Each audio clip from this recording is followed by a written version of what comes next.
श्री रामचरितमानस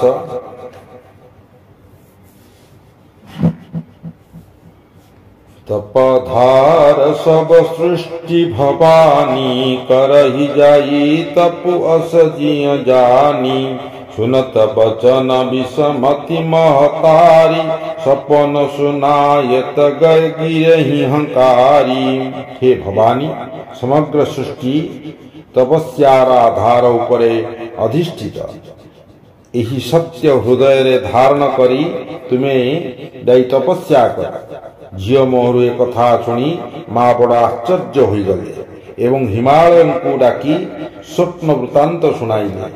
मातु पित ही बहु विधि समुजाही चला उमा तपही तहर साई प्रिय परिवार पिता अरु माता भय विकल मुख आवन बाता।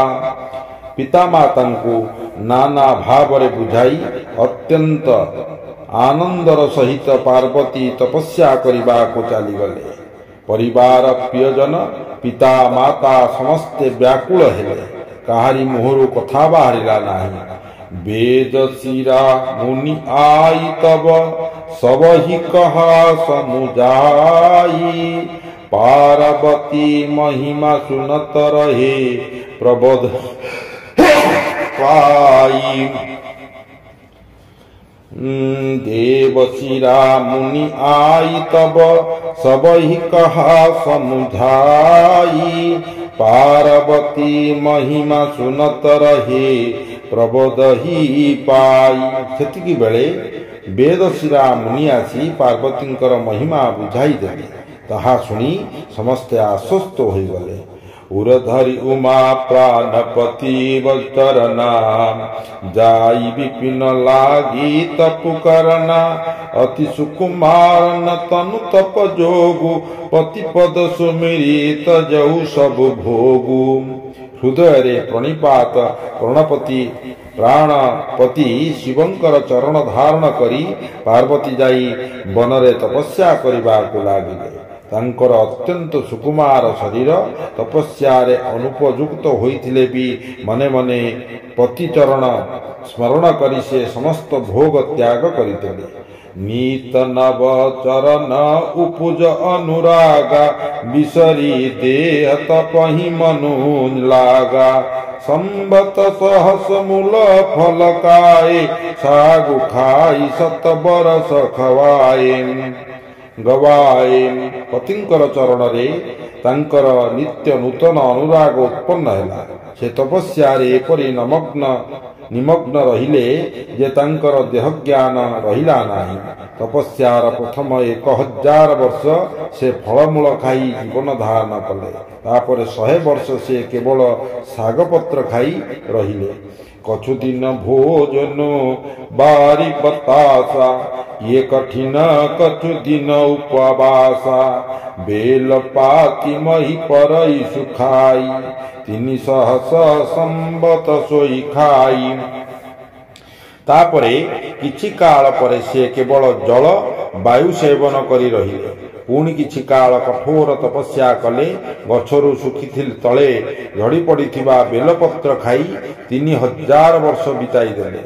पुनि परिहरे सुखाने उपराना उमहि नाम तब भयउ अपरन्ना देखी उमहि तप खीन शरीरा ब्रह्मगिरी भई गगन गभीरा। शेषरे से सुखिला पत्र खाइबा भी छाड़ी देले। सेही दिनु उमांकर नाम अपर्णा जे पर्ण अर्थात पत्र खाइबा मध्य छाड़ी देले होई गला। तपस्या करी करी उमांकर शरीर शीर्ण होई गला। ताहा देखी आकाशर गंभीर ब्रह्मवाणी हला। भयउ मनोरथ सुफल तब सुनु गिरिराज कुमारी परिहरो दुसह कलेश सब अब मिल हई त्रिपुरारी। हे गिरिराज सुन, गिरिराजा गिरिजा शुण तुमर मनोरथ पूर्ण होईगला तुमे एथर यही कठिन तपस्या त्याग कर एथर तुमको त्रिपुरारी मिलिजिबे असत पुकाहुन किन्न भवानी भय अनेक धीर मुनि खानी अब उरधरहु ब्रह्म बरबानी सत्य सदा संतत शुचि जानी हे भवानी धीर मुनि ज्ञानी अनेक थिले अछंती किंतु केही एपरि कठोर तपस्या करिनाहंती वर्तमान एही श्रेष्ठ ब्रह्मवाणी सर्वदा सत्य अति पवित्र बोली जानी तुमे एहाकु हृदय रे धारण कर आवई पिता बोलावन जबही हट परिहरि घर जायहु तबही मिलही तुमहि जब सप्त ऋषिसा जाने हूँ तब प्रधान बागीसा तुमर पिता तुमको डाकिबा को आसिले जिदी न करी घर को फेरी जीव जेतेबेले सप्त ऋषि आसी तुम सहित साक्षात करिवे सेतेबेले एही ब्रह्मवाणी सत्य बोली प्रमाण करा सुनुत गिरा विधि गगन विखानी पुलक गात गिरिजाहर सानी उमा चरित सुंदर में गावा सुनौ शंभ कर चरित सुहावा आकाशरु यही परी दैवी वाणी शुणी पार्वतींकर मन प्रफुल्लित होईगला शरीर पुलकित होईगला याज्ञवल्क्य मुनि भरद्वाज को कहिले ए पर्यंत मु तुमको पार्वतींकर सुंदर चरित सुनाइली एथर शिवंकर सुंदर चरित सुना जबते सती जाई तनु त्यागा तबते शिव मन भयो विरागा जपई सदा रघुनायक नामा जहत सुनई राम गुण ग्रामा जो दिन सती देहत्याग करदेले सेही दिनु शिवंकर मनरे वैराग्य आसीगला से सर्वदा रघुनाथंकर नाम जप करने को लगिले एवं विभिन्न आड़े बुली बुली श्रीरामकर गुणगाथा शुणाइले। जय जगन्नाथ जय श्री राम।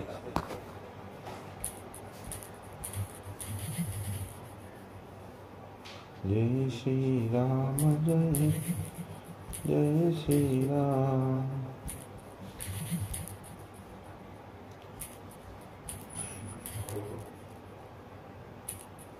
Three, 7, 4, 9